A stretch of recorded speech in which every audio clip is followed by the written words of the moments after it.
بسم اللہ الرحمن الرحیم۔ رضوان فرام جاپان۔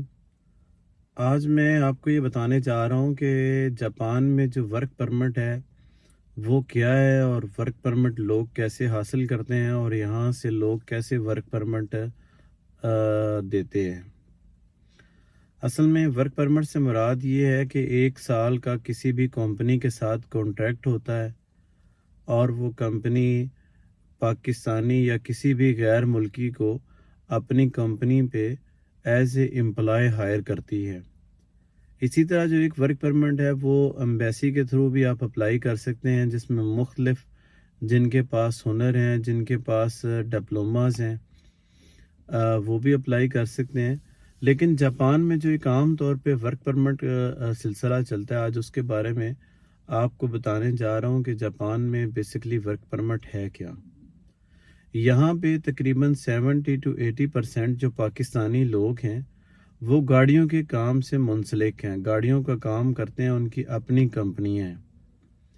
اور جاپان میں جس نے بھی اپنی کمپنی بنائی ہے اس کو اپنے طور پہ ملازم رکھنے کی اجازت ہے، چاہے وہ جاپان میں سے ملازم ہائر کرے یا وہ کسی بھی ملک یعنی کہ پاکستان، انڈیا یا بنگلہ دیش، کسی بھی ملک سے اپنے ملازم منگوا سکتا ہے۔ وہ ملازم as a manager, as a accountant, as a on line staff, جو بھی یعنی کہ وہ اس کی سٹاف کی کمپنی میں کیٹاگری یا ویکینسی خالی ہے، وہ کسی بھی غیر ملکی کو اس پہ ہائر کر سکتا ہے۔ اور یہاں پہ عموماً بہت سارے آنے والے لوگ جو ہے وہ کمٹمنٹ کے ساتھ آتے ہیں، وہ پے کرتے ہیں، اور اس کے بعد وہ ویزا حاصل کرتے ہیں 1 سال کا یا 1 سال کی ایکسٹینشن کا۔ اس کے بعد جب وہ یہاں پہ آتے ہیں تو اس کمپنی میں ان کے لیے جاب نہیں ہوتی، انہوں نے اپنا کام خود ہی ڈھونڈنا ہوتا ہے اور خود ہی کہیں انہوں نے کام کرنا ہوتا ہے۔ لیگلی طور پہ تو جس کمپنی سے ان کا ویزا ہوتا ہے اسی میں ان کو کام کرنے کی اجازت ہوتی ہے، ورنہ وہ جب بھی کسی دوسری کمپنی میں کام کریں گے وہ اللیگل تصور کیا جائے گا۔ لیکن چونکہ اس کمپنی میں کام نہیں ہوتا، اور بہت سارے پاکستانی یہاں پہ ایسے بھی ہیں جنہوں نے کمپنی کا ویزا حاصل کیا ہوا اور وہ کمپنی کے اونر ہیں یعنی کہ پریزیڈنٹ ہے، وہ اپنا کام نہیں کرتے یہاں پہ بلکہ مختلف جاپان کی فیکٹریوں میں کام کرتے ہیں۔ جب یہ 1 سال کا ایلین کارڈ دیکھتے ہیں تو اس کو کام دے دیتے ہیں۔ اور اسی طرح سے جو پاکستانی وہاں سے آتے ہیں کسی کمپنی کے امپلائی بن کے، تو ان کو بھی کام جو ہے وہ جاپان میں مل جاتا ہے، کیونکہ جاپان میں کام کرنے کے لیے وہ سب سے پہلے دیکھتے ہیں کہ اس بندے کے پاس ویزا موجود ہے یا نہیں۔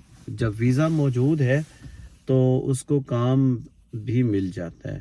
لیکن اب جاپان کی صورتحال بھی کچھ تبدیل ہوتی جا رہی ہے۔ پچھلے دنوں انہوں نے قانون میں بہت زیادہ تبدیلیاں کی ہیں۔ جن کے پاس یہاں کی PR ہے، پرماننٹ ریزیڈنسی ہے، اور جن کے پاس پاسپورٹ ہیں، جنہوں نے لیے ہوئے ہیں، اگر وہ بھی ٹیکسز پینشن نہیں ادا کریں گے تو ان سے PR واپس لے لی جائے گی، ان سے جو ہے وہ پاسپورٹ بھی واپس لے لیے جائیں گے۔ اسی طرح یعنی کہ میرے آپ کو بات بتانے کا مقصد یہ تھا کہ ورک پرمٹ سے مراد ہرگز نہیں ہے کہ جاپان میں آپ کہیں بھی کام کر سکتے ہیں۔ ورک پرمٹ سے مراد ہے آپ کو ایک کمپنی ایز اے آپ کو ملازم، as a manager, as a accountant یہاں پہ ہائر کرے گی۔ وہ آپ کو کام دے یا نہ دے، آپ کو کام تلاش کرنا ہوگا، اور کام عموماً مل جاتا ہے۔ اور یہاں پہ بہت سارے لوگ ہیں جو کام کر کے اپنا یعنی کہ روزگار، اپنے بچوں کا جو ہے وہ پیٹ پال رہے ہیں۔ اللہ تعالیٰ آپ کو جہاں پہ بھی رکھے، سلامت رکھے، خوشیوں کے ساتھ رکھے، اور اللہ آپ کے لیے آسانیاں فرمائے۔ اللہ حافظ۔